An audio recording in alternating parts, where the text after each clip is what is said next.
Boker Tov, good morning. Welcome back into Mishkan Katan this morning. Here we are on the cusp of Rosh Hashanah on the rabbinical calendar. Essentially, we are together here on Jewish New Year's Eve, Erev Rosh Hashanah. Rosh Hashanah is a 2-day celebration in some parts of the world and one in others. I hope that as you celebrate, if you celebrate, you will enjoy delicious fruit with honey, maybe apples, to ring in the new year, the Jewish civil new year, over the next couple of days. Tishri 1, which is the first day of Tishri and the first day of the new year, is also the first of what is called the 10 days of awe, culminating in Yom Kippur at the conclusion on Tishri 10. The teaching that I did on these two high holy days back on 9/11 has had over 350 views on my YouTube channel. So go check that out if you missed it. Now then, we're going to go on today in our Daniel study. Last week, I told you that the final 2 verses of chapter 10 really belonged stylistically to chapter 11, and that we'd take up with these final 2 verses when we reconvened. So turn in your copy of the scriptures to Daniel chapter 10, and we'll begin with verses 20 and 21. And I almost always invite you to have your copy of the scriptures when I'm teaching and studying with you, because I'm studying as you're studying. I do most of my studying before we get together, but I still gain insights as we're studying together. But today it's especially important because this is an odd chapter. It's almost like a history lesson. It's a parade of kings. And although I'm going to read the verses, it's going to be helpful for you if you will follow along in your copy of the scriptures. Now, today I'm going to be using the Complete Jewish Bible by David Stern. And so we'll start in verse 20 of chapter 10. Then he said, "Do you know why I came to you? Although now I must return to fight the prince of Persia, and when I leave, the prince of Greece will come. Nevertheless, I will tell you what is written in the book of truth.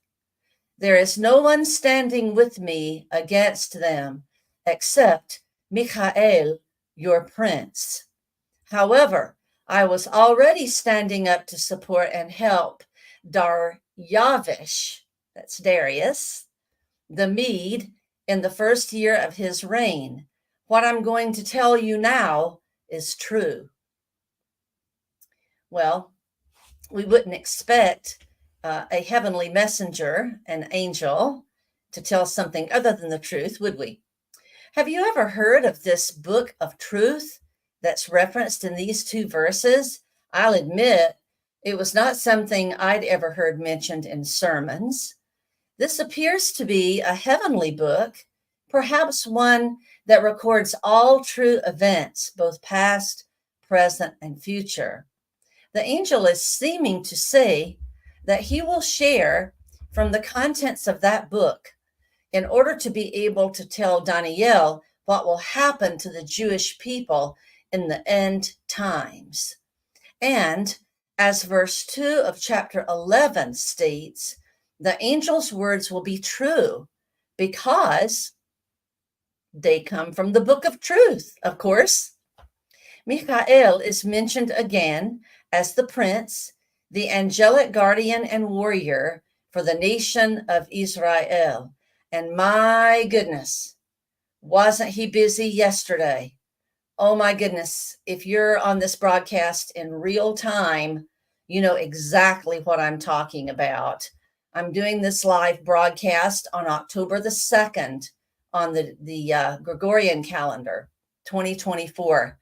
And yesterday, the country of Iran launched its first ever attack against the sovereign nation of Israel, firing over 180 ballistic missiles into the country. Practically the whole country, the citizen population, was in bomb shelters. Yet, The casualties were very, very minimal. I believe that there were only 2 who were killed, and both of them were Palestinians. There were a few injuries and there was some damage, but overall, miraculous. Nothing short of miraculous. At the time of this vision, Persia was ruling over the Jewish people. As you know, if you've been studying with me in this book of Daniel, that's the people of Judah, the Jewish people. The people of the northern kingdom, the Israelite kingdom, had been dispersed, scattered over Asia Minor over 200 years earlier. Those were the people of the 10 lost tribes. I believe Michael was and is the angelic prince over them as well, over all of Yaakov's 12 sons, over all of Jacob's 12 son descendants. At first, the people of the kingdom of Judah appeared to have escaped God's judgment for their increasing rebellion.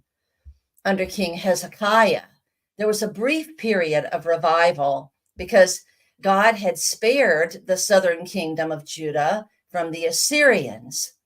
It did not last, however. About 150 years later, the Babylonians came along and toppled Judah. When Daniel 11 takes place, the 70 years of Judean captivity were ended because the Persians had conquered the Babylonians, and the Jews had begun the nearly 700 miles back to their homeland. The northern kingdom, though, did not begin to return until the 20th century, the late 1940s, Common Era.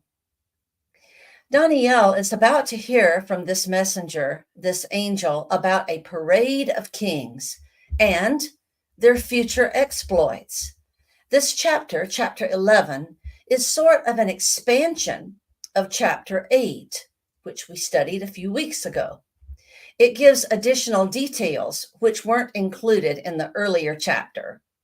At any rate, the first thing the angelic messenger tells Daniel in these verses is that the angel's appearance, signaled the waning of the Persian Empire and that the Persians would be replaced by the Greeks.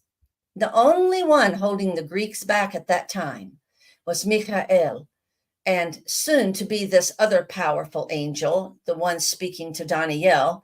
Perhaps this was Gabriel, or whoever this nameless angel was, said he would be returning to the fight shortly. Of course, El Elyon, the Lord Most High, was directing them all the events. On to chapter 11 now. We're going to look at chapter 11, verse 2b. We sort of stopped after we did the we really haven't read the first part of chapter 11, but we're going to start in verse 2b, okay? All right. Now, this is the real meat of the events of the vision. It's going to sound familiar because while it gives more details than chapter 8 and more details than the previous visions, it's also closely related to those previous visions. That is, King Nebuchadnezzar's statue dream and the vision of the 4 beasts and the fight between the goat and the lamb, the ram. All right, let's read. 3 kings will arise in Persia, followed by a 4th, who will be far wealthier than all of them.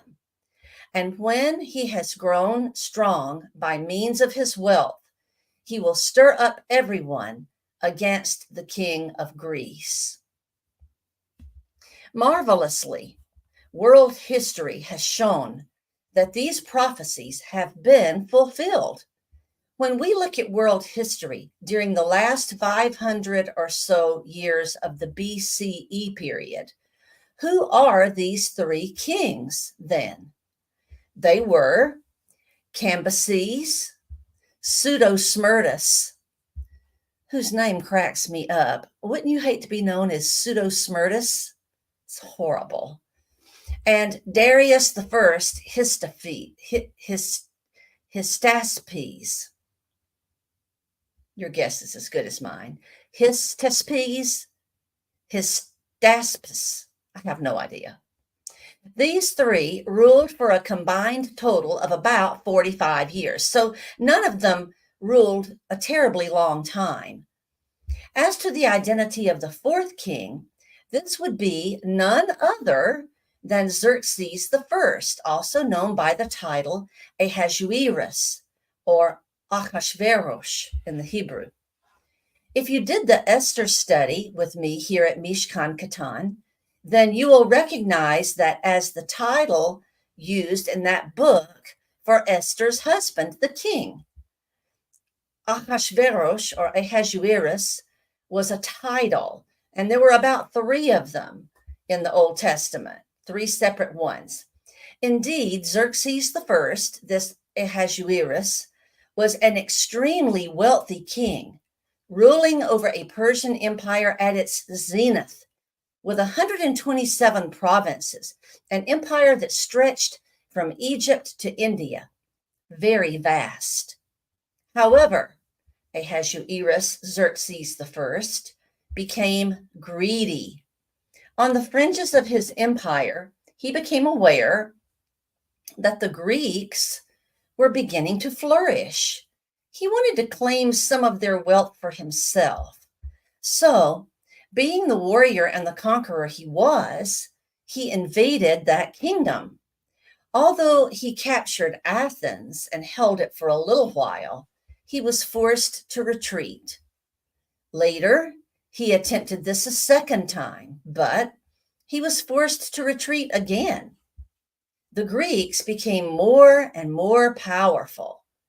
Eventually, the Greeks decided to settle this old score with the Persians. I guess they got tired of the Persians afflicting them as they had done. So the Greeks attacked and vanquished the Persian kingdom. And we've seen the foreshadowing of this battle in, you guessed it, Daniel chapter 8, the dream of the ram and the goat. Remember? Going on in verse 3 now. Then a powerful king will appear who will rule a vast kingdom and do whatever he pleases. But once he appears, his kingdom will be broken up and divided to the 4 winds of heaven. It won't be inherited by his descendants, and it won't be ruled with the power he had, because his kingship will be uprooted and will pass to others than his own posterity. Who do we have here then, this powerful king? I'll bet you've already figured this out. Yes, it's Alexander the Great, who died mysteriously at age 32, leaving no heirs. The reference here to the 4 winds of heaven aligns with the 4 generals serving under Alexander who inherited his Grecian empire. These 4 included the Seleucids, who ruled over the area known as the Promised Land and also Syria for a while. Let's read on. The king in the south will be strong, and one of his princes will gain power over him and have dominion. His dominion will be a great dominion. After a number of years, they will form an alliance. The daughter of the king of the south will approach the king of the north to make an agreement, but she won't retain her power, and he and his power won't last either. Rather, she will be surrendered along with her attendants, her father, and the one who supported her during those times. But another branch from the same roots as hers will appear in her father's place. He will attack the army of the king of the north, enter his fortress, and succeed in conquering them. He will also carry off as booty to Egypt their gods, their cast metal images, and their valuable gold and silver vessels. Then, for some years, he will refrain from attacking the king of the north. All right, now this section is not quite as clear as the preceding one, but honestly, you're going to be struck at how accurate this vision, this prophecy was. I'm talking about the whole prophecy of chapter 11. In fact, it is so accurate that liberal theologians have for centuries tried to use that accuracy to prove that it was not written by Daniel in his time, but was actually written after the events played out many years later. I don't believe that to be true, of course, and I hope you don't either. So I've already mentioned the Seleucid Empire. The Seleucid Empire was 1/4 of Alexander the Great's kingdom. And as I said, it was headquartered in Syria and in the Promised Land down to the southwest of Syria. One of the other 4 generals who succeeded Alexander was Ptolemy I Soter, who ruled in the area of Egypt. Egypt is, of course, southwest of both Syria and Israel. Therefore, you now have your 2 key players in this section of scripture that we just read. The king of the north would be the Seleucid ruler, the king of the south, the Ptolemaic ruler. By this point, the Seleucids and the Ptolemies had for years had minor skirmishes with each other. But when we pick up the story in the verses we just read, the Egyptian Ptolemaic king was Ptolemy II Philadelphus, and the Syrian Seleucid king was Antiochus II Theos. They decided that the best way to seal this alliance would be to seal it with a kiss, so to speak. That is, to have an arranged marriage that united both of these major powers. Ptolemy II's daughter, Berenice, was awarded the great privilege of marrying Antiochus. However, Antiochus already had a wife named Laodice, and she was not going to just, shall we say, take one for the team. No, she wasn't. She had contacts and resources, which she harnessed to have Berenice killed. And not long after that, her husband Antiochus was murdered by poisoning. This left Laodice in control of the Seleucid kingdom. Motive, anyone? She placed her son, Seleucus II Callinicus, on the throne. Meanwhile, back in Egypt, if we look at verse 7, Berenice's brother, Ptolemy III Euergetes, these names, people, these names, set out to avenge the wrong that was done to his sister. His army invaded Syria and killed Laodice. Then he carted off to Egypt many spoils of war. Look at verse 9 now. Afterwards, the king of the north will invade the king of the south, but he will retire to his own land. Let's see what history has to say about this. In response to what the king of the south did, Seleucus II Callinicus launched a campaign to try to get his booty back, to try to get his valuables back. But he failed. He died prematurely about 15 years later, which caused Ptolemy III to outlive him by several years. The saga continues in verses 10 through 14. His sons will rouse themselves to muster a large and powerful army, which will advance like a flood passing through. My goodness, have we had some floods in the southeast this past week? Oh my goodness. Going on. In another campaign, it will march on the enemy's stronghold. Verse 11.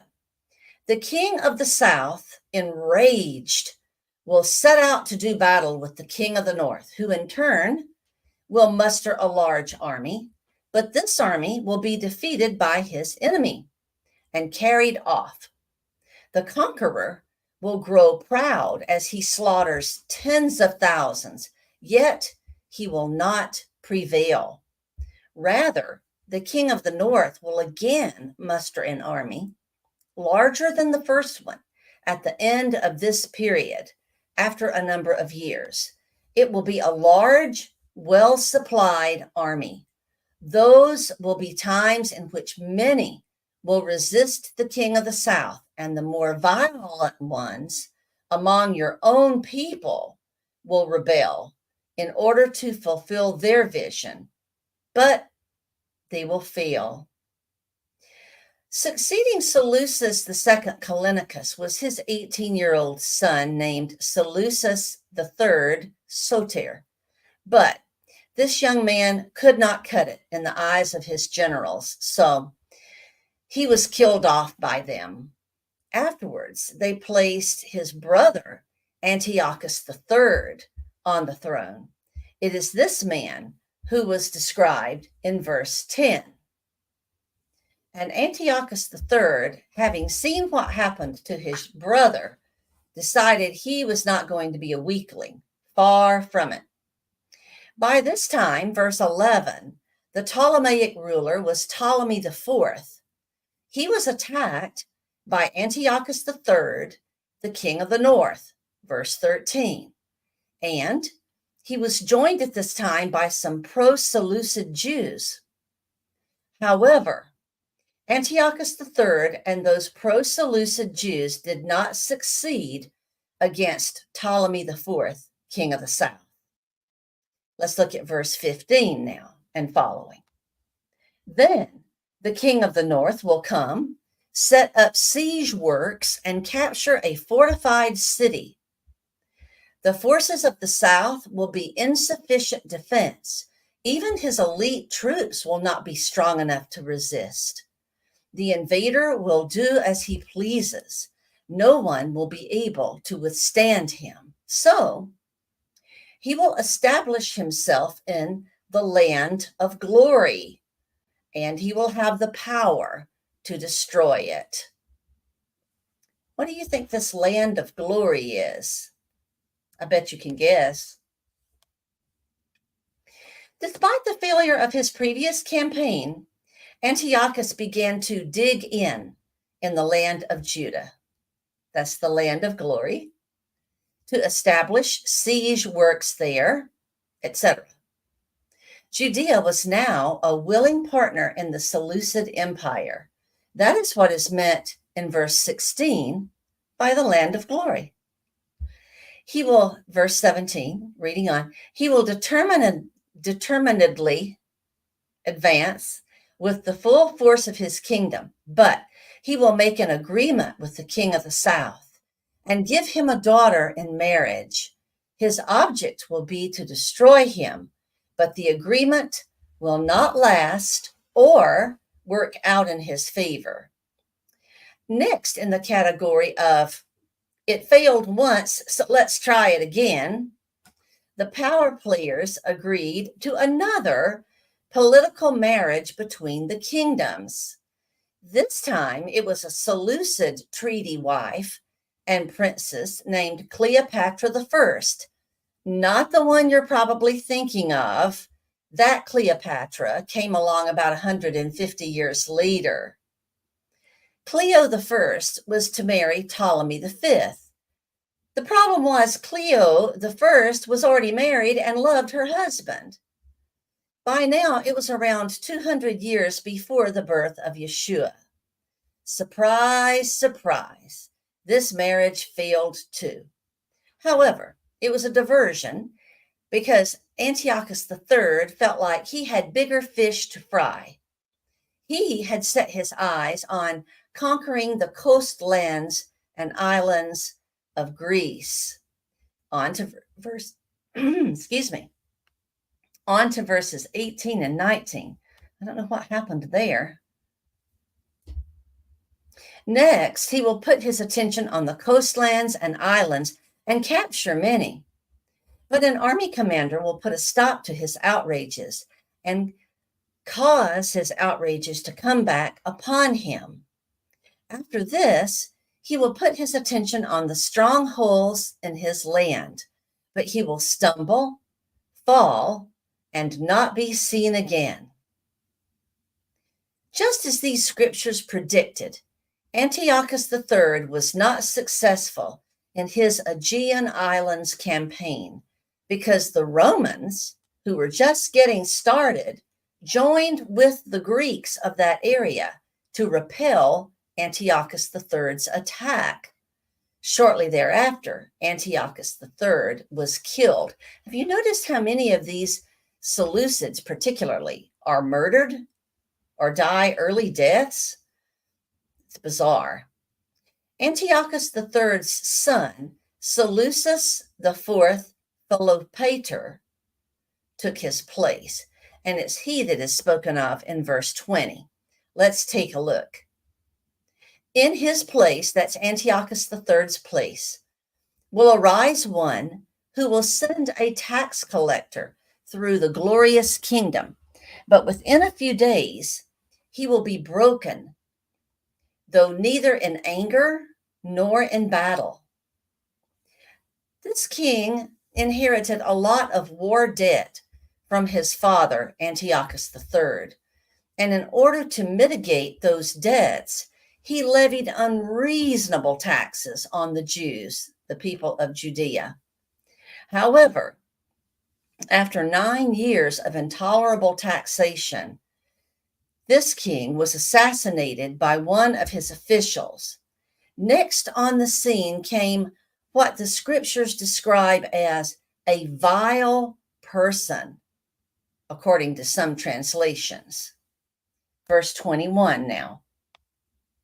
There will arise in his place, that is, in the place of Seleucus IV Philopator, there will arise in his place a despicable man not entitled to inherit the majesty of the kingdom, but he will come without warning and gain the kingdom by intrigue. Intrigue. Verse 22, large armies will be broken and swept away before him, as well as the prince of the covenant. Verse 23, alliances will be made with him, but he will undermine them by deceit. Then, although he will have but a small following, he will emerge and become strong.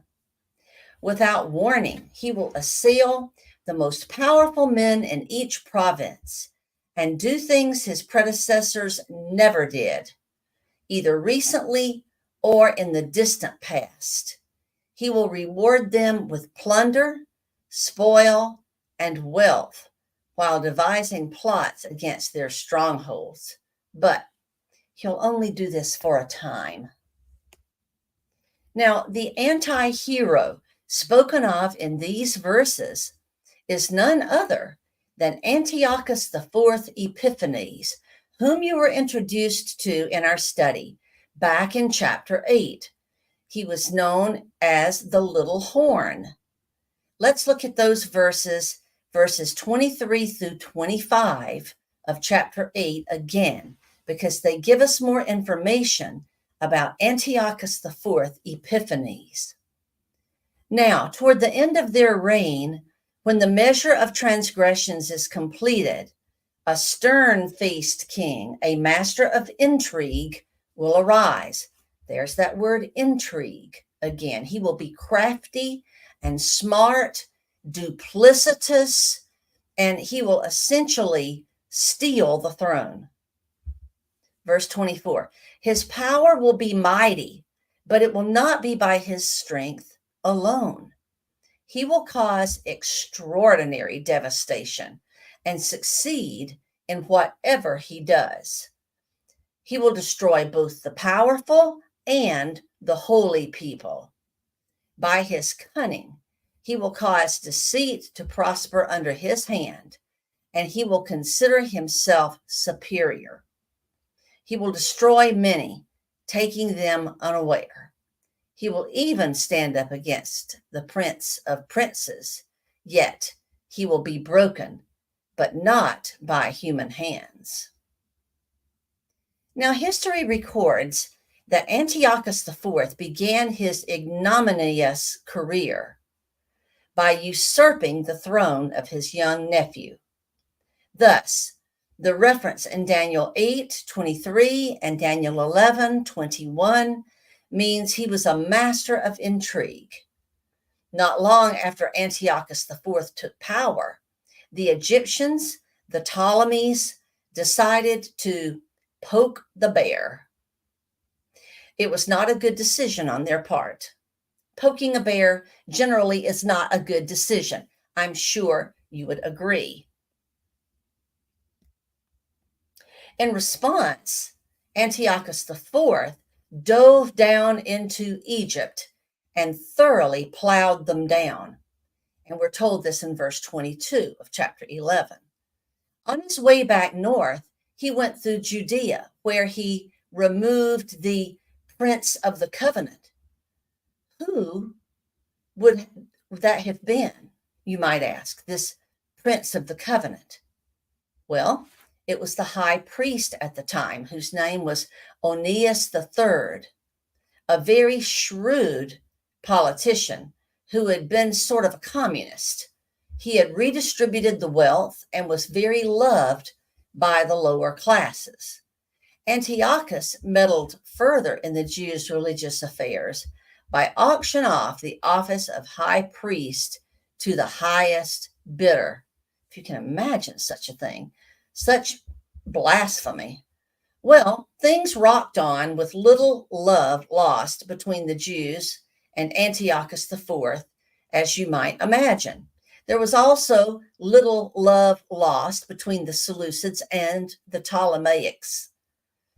A few years later, Antiochus IV again went to attack Egypt. Verse 25, he will summon his power and courage against the king of the south with a great army, and the king of the south will fight back with a very large and powerful army, but he will not succeed because of the prices devised against him. I'm sorry, not prices. I don't know where that came from. Plots devised against him. Yes, those who shared his food will destroy him. His army will be swept away, and many will fall in the slaughter. These two kings bent on mischief will sit at the same table, speaking lies to each other. But none of this will succeed because the appointed end will not have come yet. Then the king of the north will return to his own land with great wealth. That's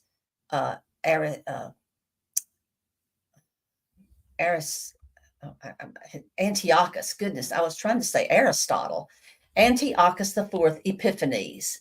I'm having some real brain flights of fancy this morning. All right, so he will summon his power against the king of the south, and the king of the south will fight back with a very large and powerful army, but he will not succeed because of the plots devised against him. Yes, those who shared his food will destroy him. His army will be swept away, and many will fall in the slaughter. These two kings, bent on mischief, will sit at the same table, speaking lies to each other, but none of this will succeed because the appointed end will not have come yet. Then the king of the north will return to his own land with great wealth. That's Epiphanes, Aristarchus IV, with his heart set against the holy covenant. What holy covenant? the holy covenant that God made with the Jews. He will take action, the king will take action, and then return home. So before we go into verse 29, it talks about how yet another time the Seleucids went south to attack the Ptolemies. So it's just back and forth, back and forth. Verse 29 and following. At the time designated, he will come back to the south, but this time things will turn out differently than before, because ships from Kittim will come against him, so that his courage will fail him. Then, in retreat, he will take furious action against the Holy Covenant, again showing favor to those who abandon the Holy Covenant. Kittim is the ancient biblical name for the area we know as Italy or Rome.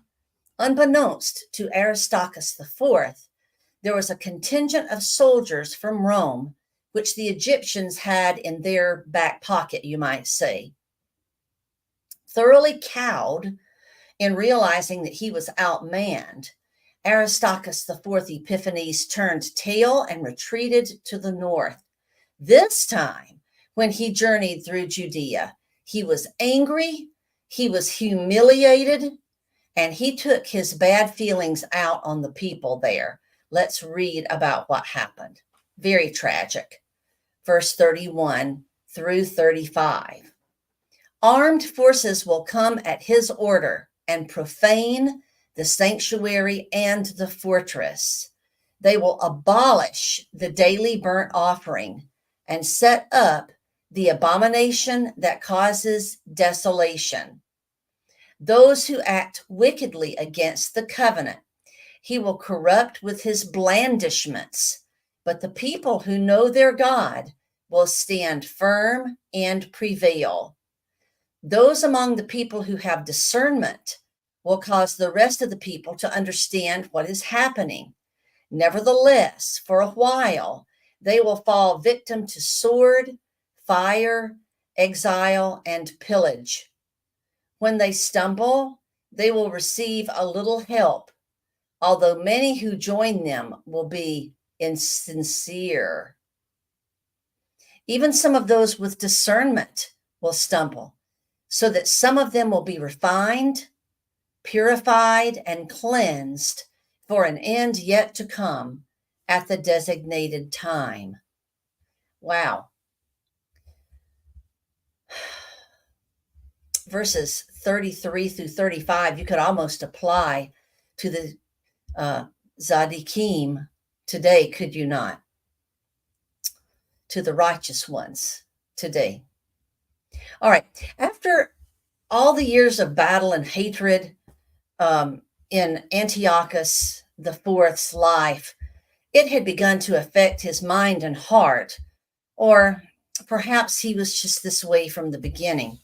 One of the first things he did, we notice in verse 31, was to abolish the daily sacrifices in the temple. I guess he could not bear to see the acts of worship being made to a higher God.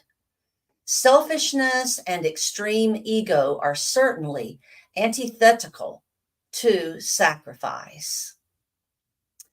The term blandishments is one I had to investigate. It means flattery, flattering words.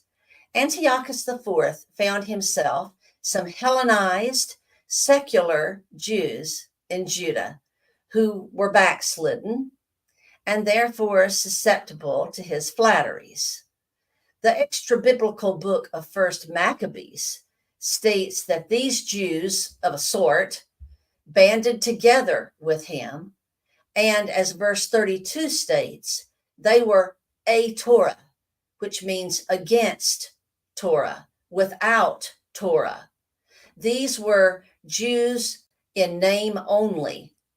Hillel Fuld, who I love to follow on Facebook, calls Jews of this type as a Jew, Jews, because they'll comment on social media starting out by saying, as a Jew, blah, blah, blah, blah. And then usually it's some position that goes against Torah.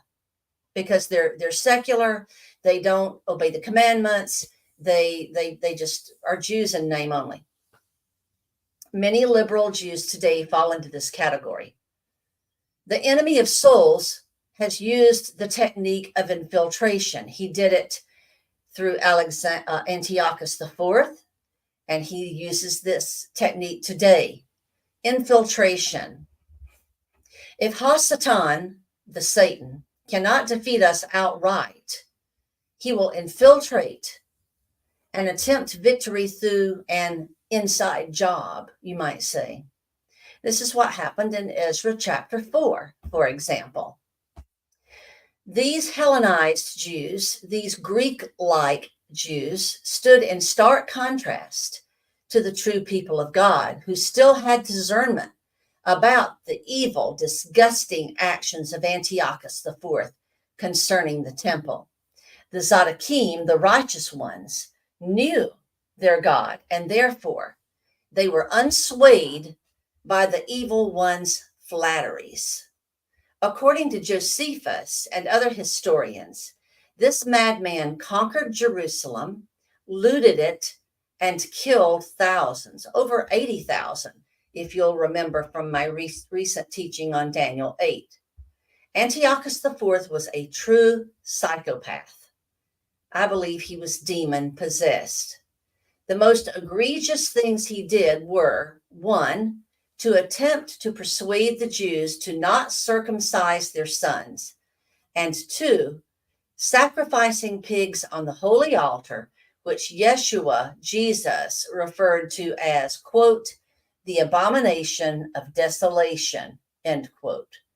But if that weren't enough, he went on to erect a statue of the Greek false god Zeus in the temple. And then he held a dedication ceremony to dedicate the entire building to Zeus. Antiochus IV's desecrations are what led the Maccabee family to say, we've had enough. They started their very famous Maccabean revolt and ended up overpowering the rule of the Seleucids in the Promised Land. That's pretty amazing. The Maccabean dynasty lasted until the Romans came and conquered the area.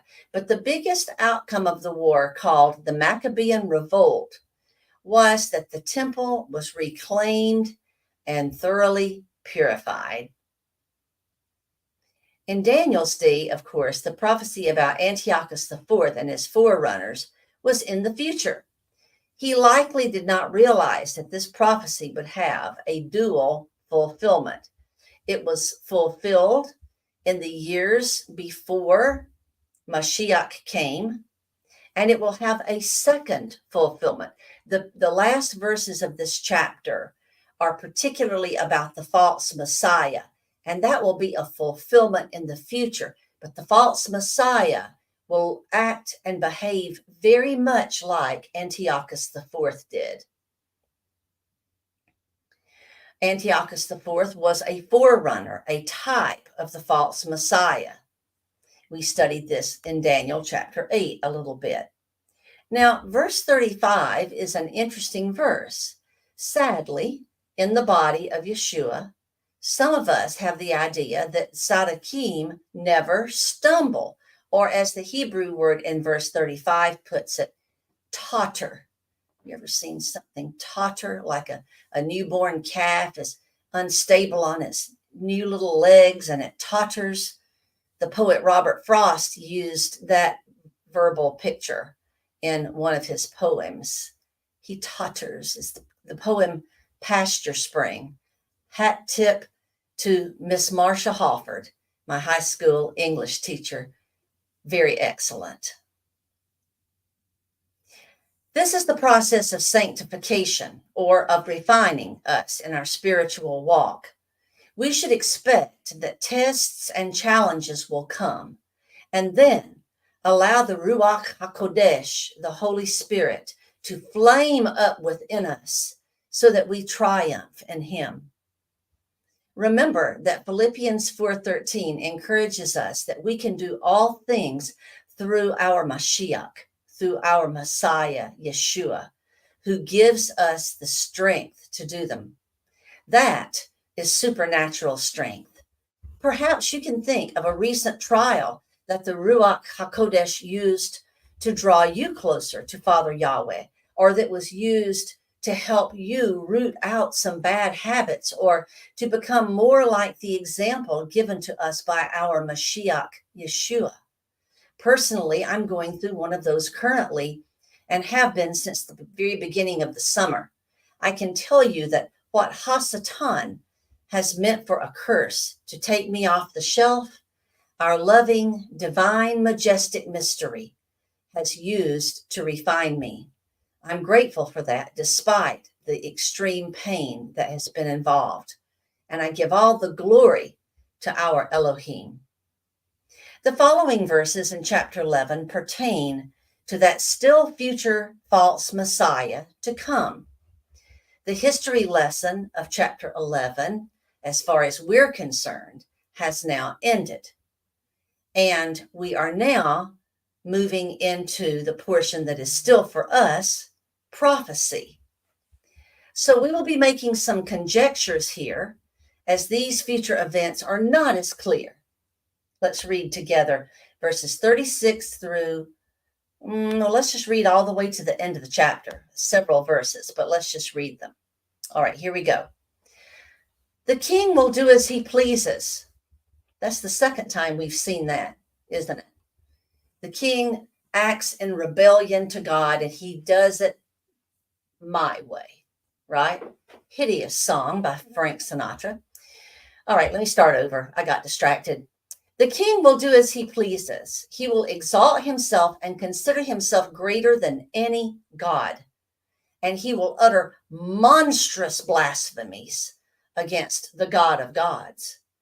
He will prosper only until the period of wrath is over, for what has been determined must take place. He will show no respect for the gods his ancestors worshipped, or for the God women worship. He won't show respect for any God, because he will consider himself greater than all of them. But instead, he will honor the God of strongholds with gold, silver, precious stones, and other costly things. He will honor a God unknown to his ancestors. He will deal with the strongest fortresses with the help of a foreign God. He will confer honor on those he acknowledges, causing them to rule over many and distributing land as a reward. When the time for the end comes, the king of the south will push at him, while the king of the north will attack him like a whirlwind, with chariots, cavalry, and a large navy. He will invade many countries, overrun them, and move on. He will also enter the land of glory and the people of Ammon. He will reach out his hand to seize other countries too. The land of Egypt will not escape. He will control the treasures of gold and silver, as well as everything else in Egypt of value. Put and Ethiopia will be subject to him. However, news from the east and north will frighten him, so that he moves out in great fury to ruin and completely do away with many. Finally, when he pitches the tents of his palace between the seas and the mountain of the holy glory, he will come to his end with no one to help him. The Apostle Paul wrote about this ruler in 2 Thessalonians 9:12. There, he calls him the lawless one, or a better translation, as I've already mentioned, is one without Torah, one without law, one without Torah. In other words, this man will be exceedingly godless in that he will not worship the one true God, Instead, he will serve a God unknown to his ancestors. What does that mean, do you think? A God unknown to his ancestors. Well, it could be that he would serve a false god that in the realm of mankind had not been invented yet. Think about the Muslim religion, for instance, or Mormonism, or the Jehovah's Witness religion, and so forth. In Paul's day, these religions did not exist. They did not exist. So that could be what is meant in Daniel 11:38, that the false Messiah would worship a God his ancestors did not know. Of course, all false gods have their origin in the kingdom of Satan, the Satan. Paul says in the Thessalonians passage that the coming of this false Messiah will be according to the working of Satan, or according to Satan's plan, so to speak. Satan will underwrite and undergird him. Like Antiochus IV, this demon-fueled madman will be ruthless. His reach will be widespread, worldwide, as a matter of fact. We learn elsewhere in Scripture that the false Messiah will rule from the land of glory. Many believe his headquarters will be in Jerusalem. Satan's diabolical plan will be to try to prevent the return of Mashiach. He could not prevent his first coming, nor could he prevent his sacrificial atoning work from being completed. Yet, in his egotism, Satan still believes he can be victorious over the one true God. So, Satan's plan will reach a fever pitch when the false Messiah comes onto the scene. However, the deceiver should have known he cannot win. He knows the book, he's read the book. In the end, Mashiach, Messiah, will return and will be victorious, and we, his bride, will be with him. Hallelujah. The false Messiah will meet his end, as it's stated in verse 45, in a battle that will take place between the seas and the mountain of holy glory on a plain called the Jezreel Valley, near a mountain called Har Megiddo. In Hebrew, the word Har means mountain, the mountain of Megiddo, or in the English, we usually say Armageddon. This brings us to the end of today's teaching, also known as history lesson. I don't want you to lose sight of the fact, though, that that it was not history when it was revealed to Daniel. Have you grasped the magnitude of the details given in this chapter and the amazing correlations to what actually occurred hundreds of years later? Who could do such a thing? Only the one and only. Bless his holy name forever. As we close, please continue to pray for Israel and also for the United States of America, as we in America have trials and challenges of our own. I'll be glad when we are well into the month of November this year. Keep seeking the Lord in everything. These are dark and challenging days. I'm looking forward tonight to sharing apples and honey with my husband's weekly discipleship group as we enter into the beautiful holiday of Rosh Hashanah. And with that, my friends, let me just say to you, Lashana Tova B'Yeshua. Happy New Year in Jesus. Shalom.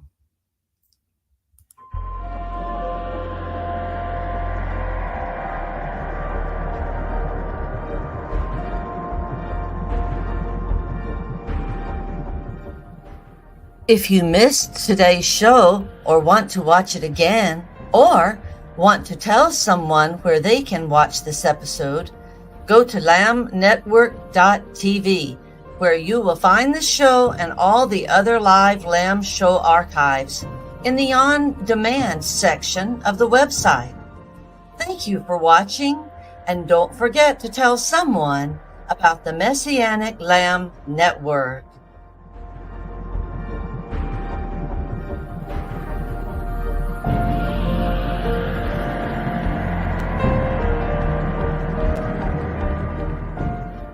We are richly blessed to bring you what we believe is the fullest, most diverse, yet up-to-date progressive teachings, discussions, and prayer programming you can find anywhere on this planet. Be sure to take the tour of the lambnetwork.tv website. I'm Gena Hood, thanking you for joining us on the Messianic Lamb Video Network.